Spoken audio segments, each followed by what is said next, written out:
Okay, well, welcome everyone to PMA's guidance on how to work from home and help your kids learn from home.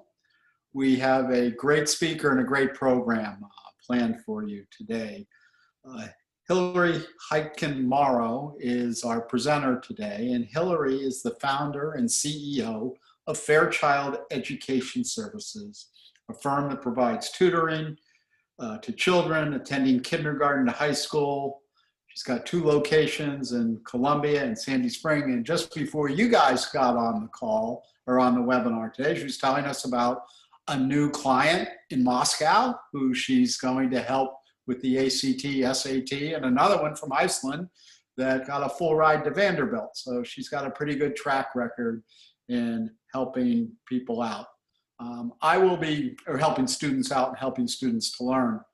I will be manning the question and answer section of this, so feel free to reach out and ask whatever questions that you have. And before I turn it over to Hillary, I just have a couple PMA announcements. The most significant one, at least for us, is our trade show, PM Expo, is virtual this year, and it will be held October 20 to 21. We have 13 unbelievable education programs associated with that session on October 20th. Everyone in your organization can attend, and everyone can attend at no charge.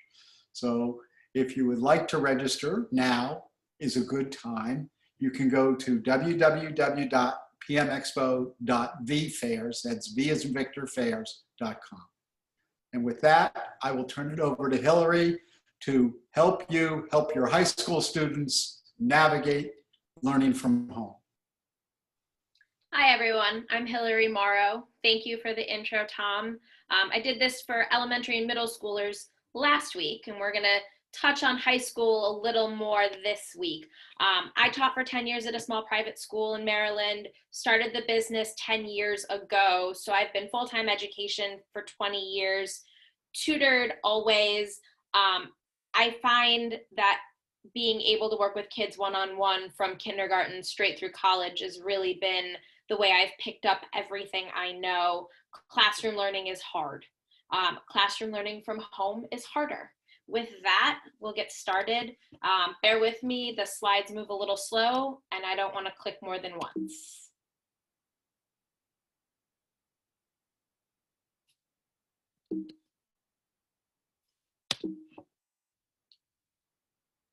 There we go. The most important thing I'm going to tell you today is that there are no right answers. We're all in this together. Everyone is muddling through the chaos, and everyone is doing their best. There's no judgment. I'm a mom. I have toddlers. See, there we go. I have a 3-year-old and a 5-year-old, so they're on a whole different level than your older kids, but it's a struggle for everyone. And I think one of the hardest things we're dealing with is seeing some of our friends getting together in large groups. Some of us haven't really left our houses since March. We can't spend our time and energy worrying about what everyone else is doing. We've got too much, all of us, on our plates. So I think everybody needs to focus on what's going to work best for them, and then take whichever pieces of this are going to be most helpful. Click. The most important thing is to set realistic expectations for yourself and your kids. Click.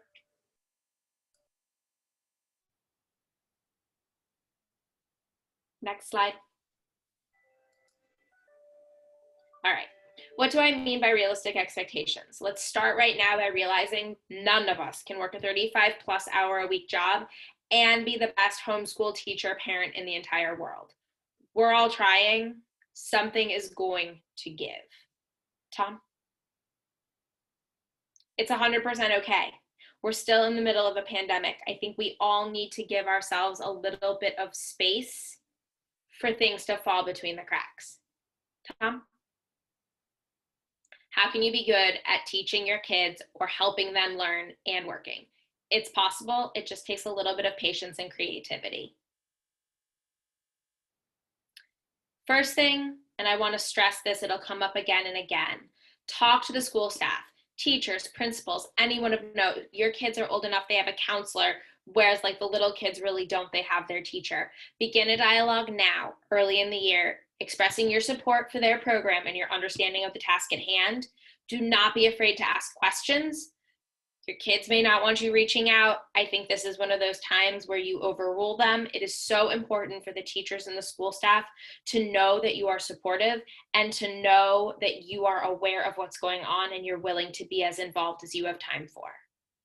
Tom? The other piece of that is talking to your children. They need to understand they're part of the team. They can help by respecting boundaries you set at home and asking questions politely if you are on a Zoom. They also need to know it's okay to be overwhelmed. We are all feeling overwhelmed at different times. The third piece of that is the work piece. Talk to your superiors and teammates now. Explain early and often that you will always get your required job description work done, but that your hours might look a little different than they have in the past. Hopefully, everyone's understanding. If not, reach out to HR sooner rather than later. Make sure you have a clear conversation with whoever it is you need to speak with so that everybody knows that you're still on board, but there's a lot going on. So screen time, it's a blessing and a curse. At the beginning of the pandemic, I saw a curse, probably some of those too. I saw a clip from Glennon Doyle that was saying it was basically okay to give our kids as much TV as they want. And the truth is, even for your big kids, if we want to keep a roof over their heads, TV and screens are a relatively inexpensive babysitter. It's not the end of the world. That said, there are ways around it. So, one more. There we go. Reading. This is super important for all age groups. If you can get your kids to read 30 to 60 minutes a day, then some of the online learning can be phoned in.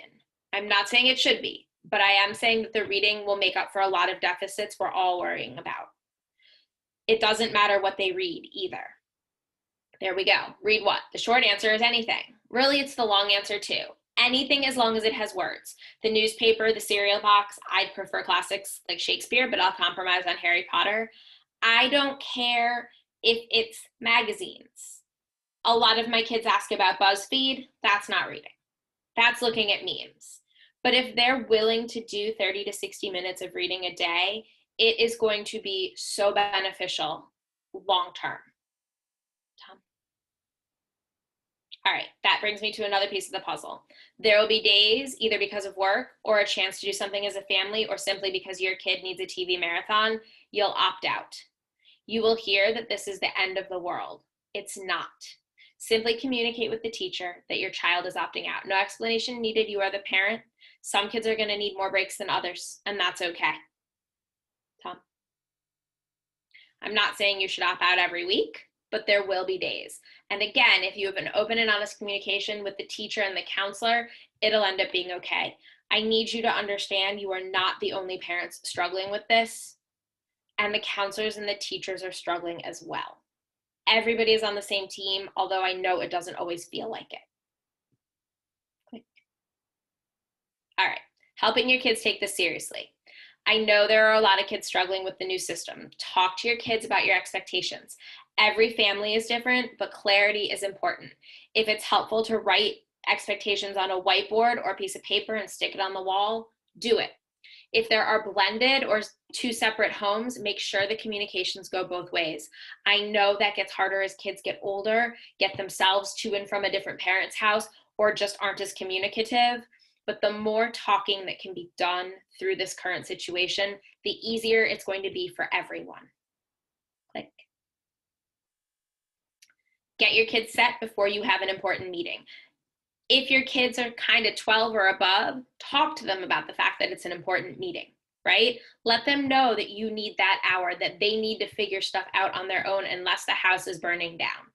They're going to be able to handle it. But if you don't tell them, they don't know. And I think that's where we as parents really need to work on our communication, myself included.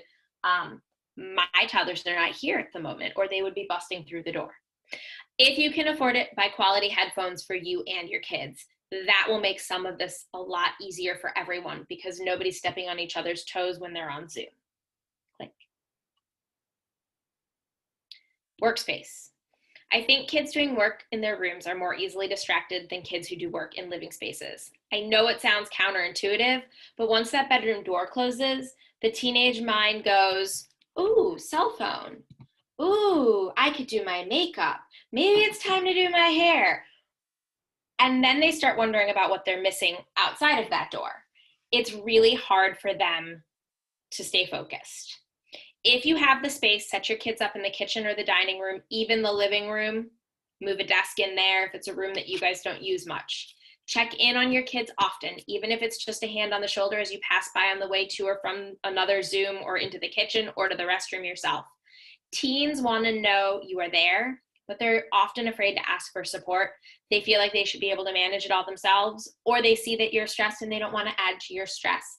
The more you can reach out, the better your relationship with your kids will be, and the easier all of this will become. Done. Click.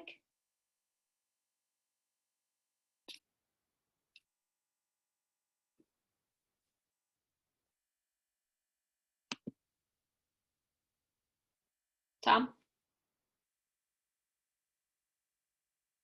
Aha. For your Hillary, own. before you start, we have a question from Jareen. Sure. She looked at headphones last week and found a set for $300 from Costco. Do you have a recommendation for a good quality headphone at a decent price? I usually buy Koss products, Koss, but I have not priced them recently because my kids are little enough that they are using Paw Patrol $26 headphones that we got at Toys R Us.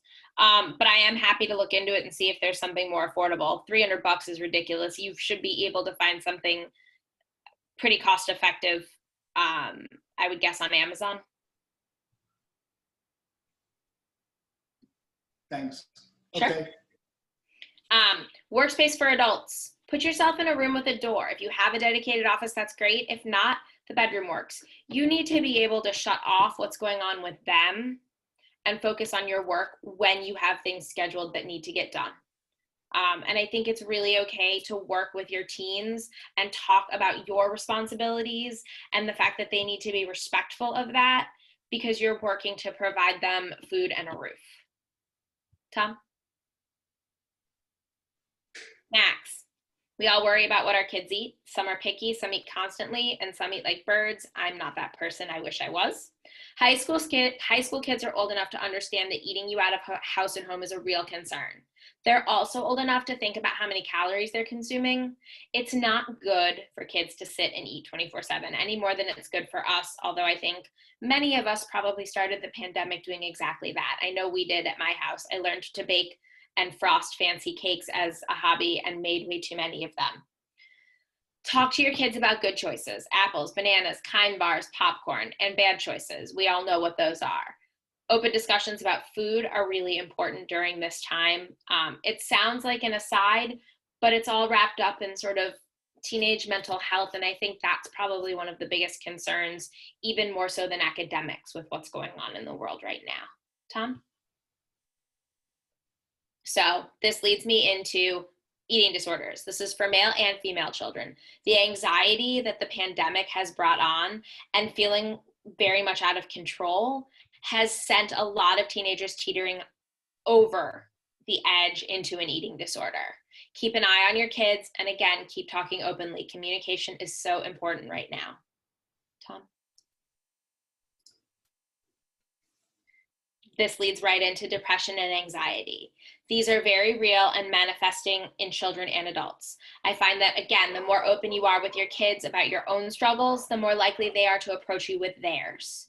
Talk things through, make a little time each day to discuss the day and how everyone is doing. I know family dinner doesn't always happen. I know sports are starting up for a lot of kids, but if it's not dinner, maybe it's lunch since everybody's home. Avail yourself or your family of one of the affordable online therapy options if you need to. It's nothing to be ashamed of. I think a lot of the stigma, especially with what's going on, has gone away, but I know kids still struggle with opening up and then finding someone to talk to. I think it is imperative, if possible, right now to make sure your kid has somebody else as well as your ear when they need it. Go ahead and click. Depression can change sleep habits, but there's more on this topic than just depression, right? Kids had 5 months of pandemic with no structure. Laissez-faire education, phone it in, right? As we start the school year, it's time to get a little stricter about sleep and devices. If your kids will let you, devices need to sleep somewhere other than your children. If they won't, set parental controls on video games and other electronics. It may not make you popular, but your kid will be healthier. They'll also be able to get out of bed and be more focused the next day. On the other side of that is keep an eye on kids who sleep too much. That's going to detract from their ability to focus. It's going to detract from their ability to get to their Zooms on time. And one of the things you as a parent cannot be worrying about is their schedule. But they're used to walking through the hall of school, following whoever is in front of them and making it to their next class on time. That's not the way things are running right now. I know it's very tempting for kids to just crawl into bed when they have a break. This is another reason for setting up education stations, not in the bedroom. I think that also sort of separates sleep time from work time, and I think that's important for kids. Click. Hillary, we have a question from Sure. Danielle, and I'll preface it with a personal story. My wife has 2 sisters and never had a brother when she was growing up. And so when my son became a teenager, and especially in high school, I basically explained when she said, "Why doesn't he talk to me?" He says, "Well, you're going to get one-word answers, shrugs, and an occasional grunt until he's about 25. So if you have a child who is very resident, who is not willing to engage, Danielle wants to know, what can you do if he does not talk to get them to open up? I think it's worth explaining that you're trying to engage and you know they don't want to share much, but that you're here if there's something they want to share. Offer them an alternative. They can text you. They can send you an email. They can write you a note if they're not really willing to talk to you openly. I have 2 little boys, and they're not at that point where they've shut down yet, but I do work with high schoolers one-on-one with college applications, and some of them are easy to talk to, and some of them it's like pulling teeth to figure out how to help them write their application essays. I think as long as your kids know you're willing to listen, that's the most important part. The other piece of that is sharing yourself. I had a really hard day at work today. I was really upset by something that happened in the news. Our family in France has been under lockdown for 7 months, and I miss being able to plan a trip to see them. Talking about how you're feeling will often open them up.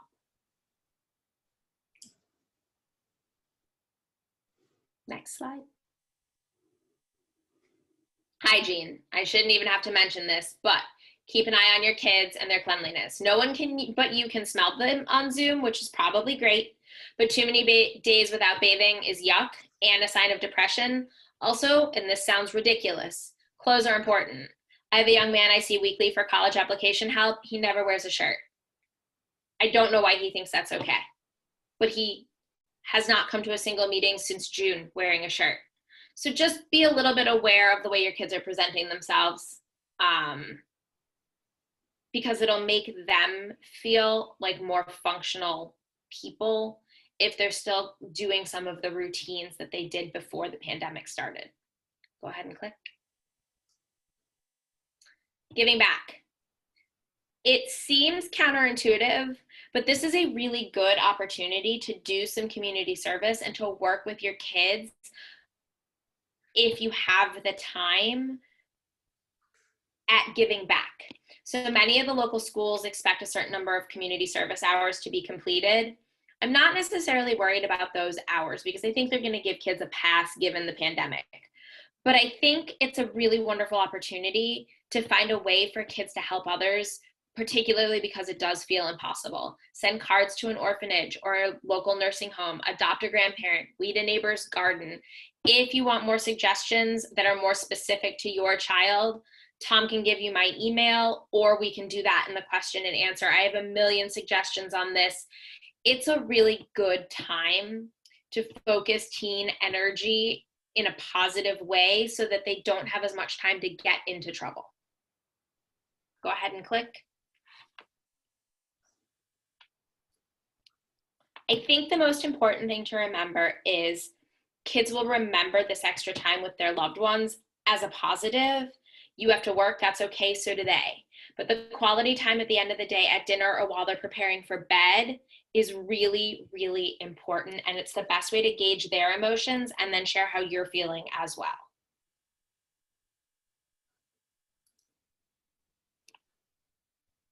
I guess that's it for the slides. Yes. Okay. Do we have questions amongst our attendees? Tom, it looks like there was another question we got. I had asked people before we got started.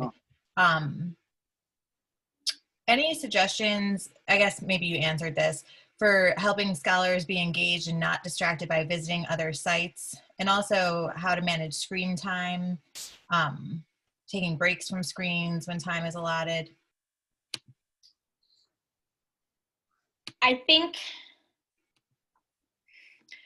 I'm not sure how to control kids sort of skipping out and being on TikTok when they're supposed to be in English. That comes down to parental controls, and I think that's very dependent on each family and the way they manage things. You know, everybody has different rules and has their systems set up differently. But again, I think communicating to your kid how important it is. I think it's also worth communicating to your kid that their teachers are trying the best they can, and that it's a sign of disrespect for someone who's really trying right now and is as stressed as they are.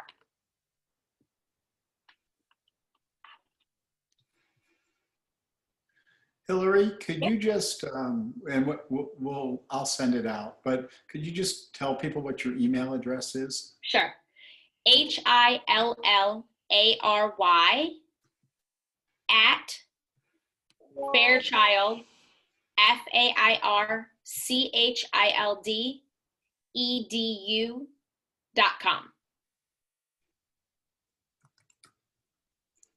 Fairchild, I'm sorry, what was it? Fairchild? FairchildEDU.com. Hillary, how do you talk to your kids who are disappointed by the things that ordinary kids their age got to do but can't do because of the pandemic? The social activity or even the sporting activity, the interaction with the other kids, the parties that they can't go to, that they feel like they're being cheated. How should you talk to your kids about those things? I think there are two different issues at hand. I think you've got situations that have been canceled because of the pandemic, and then you have other families making different choices than your family. As far as things like prom and homecoming, and especially for seniors for whom this is the last one, there's no great way to talk about it. It's unfair, but everybody is going through the same thing. I know some people did, small group proms with kids in their bubbles. I know there have been some creative solutions to some of that, but that's obviously a personal comfort level. I think just reminding your kids that everybody's missing out on things. They're not the only one. And talking about things that you're missing out on, and they don't have to be major trips. They don't have to be big things. It can be the little things. If you love getting your nails done and you're not going, that's a big deal. If, back to school shopping was something you used to do with your kids and it was something you guys did together, talk about how much you miss it. Talk to them about the things that everyone is missing out on. I think the hardest thing to do or to think about is when your kids see their friends and their friends' parents allowing things that their parents aren't. And there are no great answers. I'm struggling with that with my toddlers. We have lots of friends who have decided that the pandemic is over and they've moved on and they're getting together in big groups and socializing and nobody's wearing masks. And it's hard for me as a parent because I'm worried my kids are missing out. And I know it's just as hard as my kid or on my kid if they see something or they hear something. You know, if I'm scrolling on my Facebook and I see something that shows one of their friends with another friend, I think, again, honesty is important. If you guys have health risks in your home or in your family, talk about it. If it's an issue of you being able to go to your job because you can work outside of the house, but you have to remain healthy, or you don't want your kids taking something with them, be honest. Talk about how this pandemic is affecting your life and how it trickles down to your kids. And again, this is where sometimes therapy is going to come in handy and or be a really important piece of the puzzle for your family if it's something you can afford. I know there's some really affordable online programs, and I think they're worth looking into if your kid is really struggling with FOMO, although we know it's actually more serious than that.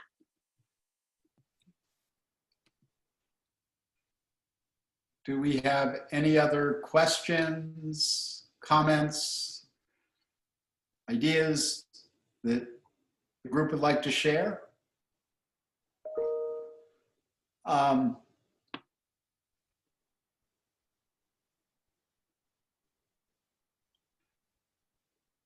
Anything else?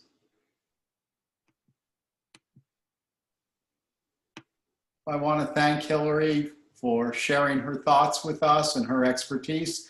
And I also want to share or thank everyone for participating. We know time is precious, and especially for those of us that are dealing with high school kids at home, trying to go to school at home, and while we're still working from home, and all of these things that are making our lives more interesting day to day. So thank you again, and everyone stay safe out there and be healthy. Thanks, everyone. Thank you.